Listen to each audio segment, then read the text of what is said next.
여기서 중요한 것은 시장에서는 매도 매수 가격의 차이가 거의 없고 부가세 걱정도 안 하셔도 된다는 것입니다.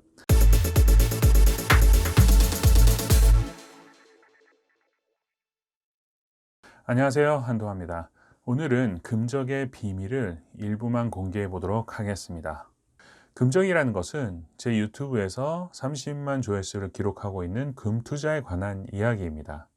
혹시 시청하지 못하신 분들이 있다면 제가 위에 링크를 남겨둘 테니까 시청하고 오시면 더욱더 도움이 되실 겁니다. 이 영상을 보시고 많은 분들이 감사의 댓글을 남겨주셨습니다. 그래서 제가 영상을 만드는데 상당히 많은 보람을 느꼈고요. 그리고 많은 분들이 질문도 남겨주셨습니다. 크게 두 가지로 정리해 보면, 첫 번째로는 금이라는 것은 살 때와 팔 때의 가격이 다른데 이것이 가능한 이야기냐라고 많이 질문해 주셨고요. 이 이야기는 제가 살 때와 팔 때를 구분해서 수익률을 계산했기 때문에 영상 중간에도 나오긴 하는데 아마 영상을 집중해서 보시지 않으셨기 때문에 놓치셨던 것 같습니다. 그리고 두 번째로 많이 하셨던 질문이 부가세가 붙게 되는데 10%의 부가세를 붙이고 나면 이러한 수익률이 가능하냐라는 질문도 있으셨습니다. 모든 물건에는 부가세라는 것이 붙는 것이 맞습니다. 과자 한 봉지를 살 때도 우리가 직접적으로 체감하지 못하지만 영수증을 자세히 보시면 10% 정도의 부가세가 포함되어서 내가 사고 있었다는 것을 쉽게 확인하실 수 있습니다. 이런 문제들은 상당히 예리한 지적이라고 생각이 드는데요. 반면에 이분들이 과연 투자라는 것을 직접 해보신 분들일까 생각이 드는 것은 어쩔 수 없었습니다. 왜 그러냐면 실전으로 투자를 해보게 되면 이런 식의 사소한 문제들은 10번 정도는 부딪히게 됩니다. 그럴 때 대부분은 포기를 하게 되지만 투자에 성공하신 분들은 이러한 문제들을 잘 해결한 분들이시겠죠.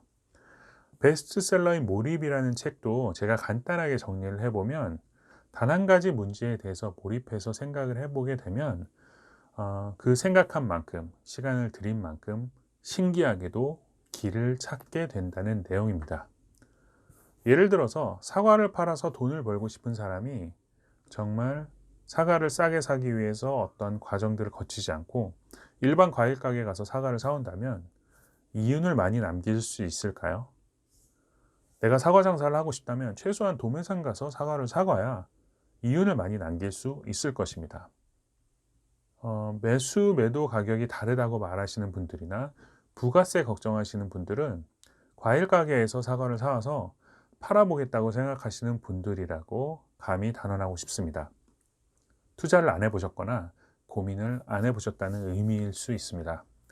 차라리 맹목적으로 그냥 따라했다가 손해를 보시게 된다면 그 손해를 감수하기 위해서 고민하셨던 것들이 나를 전문 투자자의 길로 열어줄 수도 있습니다. 참고적으로 주식은 왜 매도가와 매수가의 차이가 없는 것일까요? 이유는 아주 간단합니다. 유통 마진이 없기 때문입니다.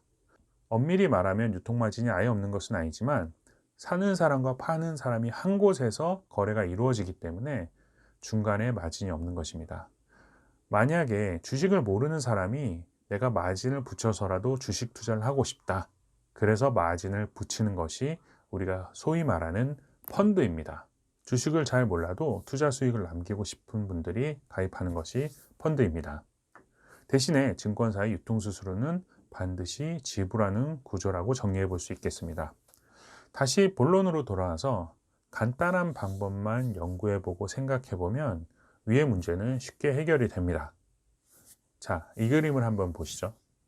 다들 잘 아시는 지역 기반의 중고 마켓에서 돌반지를 검색해 봤습니다. 상당히 많은 거래 의향을 확인하실 수 있습니다. 중고 거래라면 살 때와 팔 때의 중간 가격쯤에 가격이 형성이 됩니다. 금의 살 때와 팔 때 가격도 같이 보여드리도록 하겠습니다.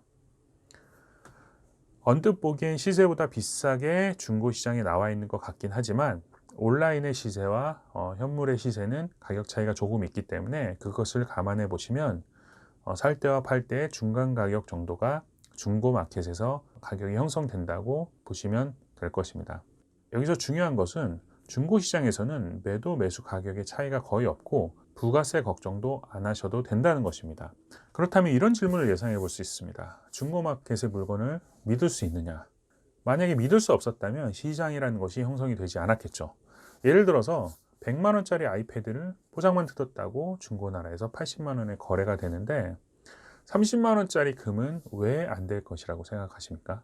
여기에서 일반인들이 생각해 보지 않은, 아니면 내가 투자에 대해서 몰입해 보지 않으신 분들이 깨닫지 못하는 포인트가 숨어 있습니다.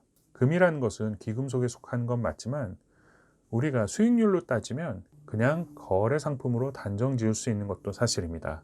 포장만 뜯은 아이패드를 시세보다 20%더 싸게 샀다면 반어적으로 표현하면 내가 20%의 수익을 낸 것과 동일합니다.